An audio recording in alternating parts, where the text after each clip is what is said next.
Well, hello, folks out there in YouTube land. Got a big show lined up for you. Let's get right on into it. All right. Oh, my gosh. The whole Lane Kiffin thing, Hugh Freeze. I'm hearing Franklin's a possibility.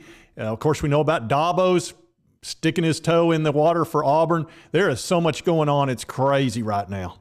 And now there's even talk that Lane may be going to Auburn and that Freeze could wind up at Ole Miss again. And you cannot be serious about this. You can't be serious, man. You cannot be serious! McEnroe knows. This is crazy. But I'm telling you, it is just going bananas out there. And this time of year, look, it's nothing but as the world turns. And now for the next 30 minutes, as the world turns. That's right. Brought to you by Joy. And let's talk about a national sports show that has predicted that Lane's going to take the job. This Blaine Crane guy who says he's going to take it right after the Egg Bowl. And I'll show you that. It says Blaine Crane of Crane & Company tweeted out Thursday morning that Lane Kiffin will announce after the Egg Bowl that he will be the next coach at Auburn. And it says it's unclear whether that's an assumption, grounded prediction, or clout-chasing tweet. Based on the information at hand, it does seem likely that Kiffin will be the Tigers' coach come end of season. If this is a real leak, it could cause damage to the process of hiring Kiffin away from the Rebels. If it's not, it's still a confusing tweet that just throw out there, considering nothing from a valid source has confirmed the timeline of Kiffin's hire, or if he's even being hired. Now, Chris Lowe said, I don't think any deal has been broken with anybody at this point. I think there have been some preliminary discussions with representatives from both sides. And we know that's been the case with Dan Lanning, Clemson's Dabo Sweeney, etc. And another analyst, Stephen Gottfried of Split Zone Duo, recently lamented over Auburn's list of candidates and noticed that there were no big names in it. He said, this is a bad list. I don't agree with that. I don't think it's a bad list at all. And he even went so far to say this list sucks.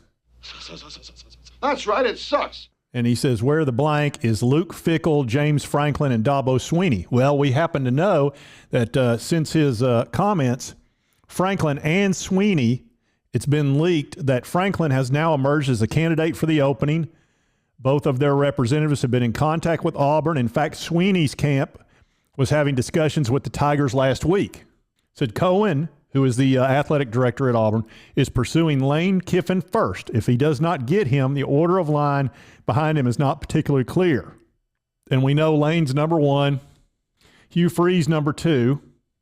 Then they go Dan Lanning, Dabo. I don't think Dabo's legit, though. I don't think he's leaving Clemson for Auburn. That would make no sense. Luke Fickell at Cincinnati. That makes some sense. Dave Clawson. We know a little something about Dave Clawson in Knoxville, don't we? He was the offensive coordinator that cost Fulmer his job. Ryan Day of Ohio State, I don't think so. That's not happening.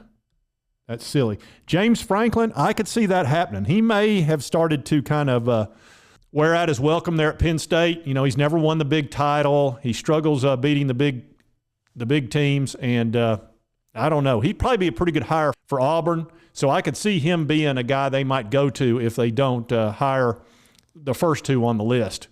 Then you see Matt Rule, and I thought he was going to Nebraska. And I've been hearing some rumors and on radio and other places talking about would Ole Miss bring back Hugh Freeze if Lane Kiffin winds up going to Auburn. That may sound a little bit crazy, but remember, Hugh Freeze has been doing great at Liberty, and that's kind of, he's in the rehab for wayward coaches, so to speak, kind of like when Kiffin went to Alabama as offensive coordinator. Sometimes you just need to go away and get away from the situation and prove that, hey, you're a solid person. You're out there coaching Liberty. You're winning like crazy. I mean, just beat Arkansas. He's got a great record and has been winning on a really high level.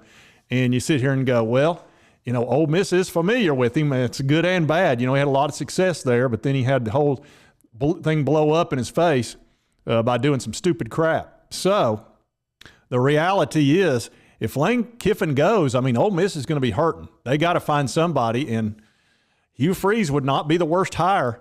And do remember, he beat Alabama twice, and Alabama is the Joe Louis of football. He beat Joe Louis's ass. That's right, he did whoop Joe Louis' ass. That's right. He didn't beat him once. He beat him twice.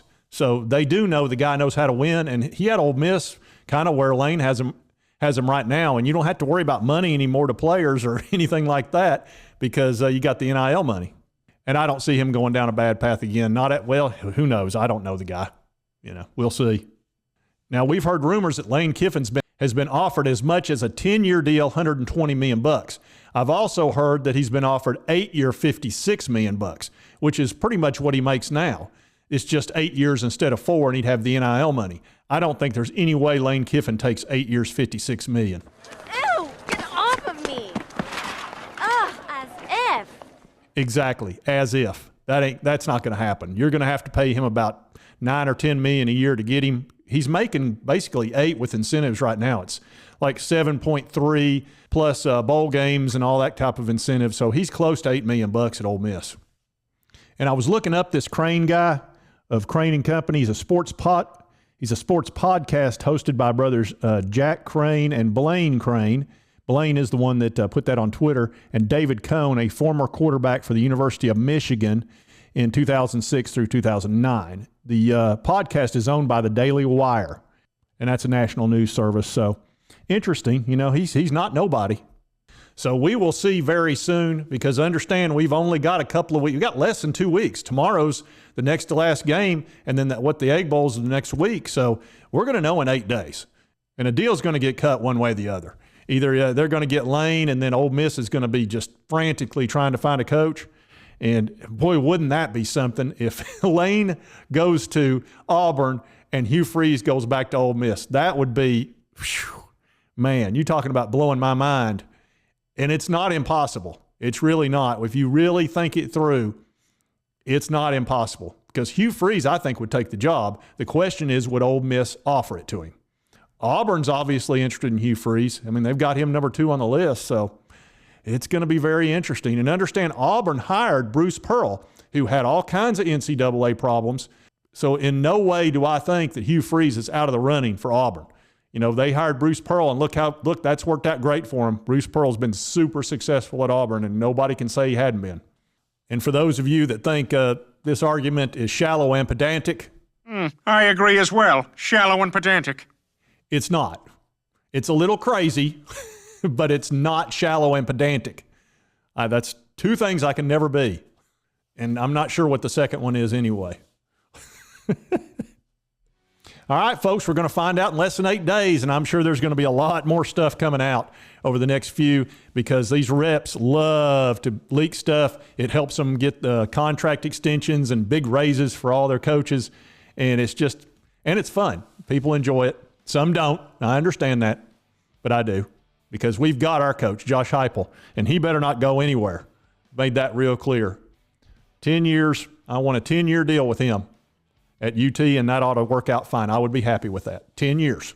I can live with 8, but it needs to have a huge buyout, so it's impossible for him to leave.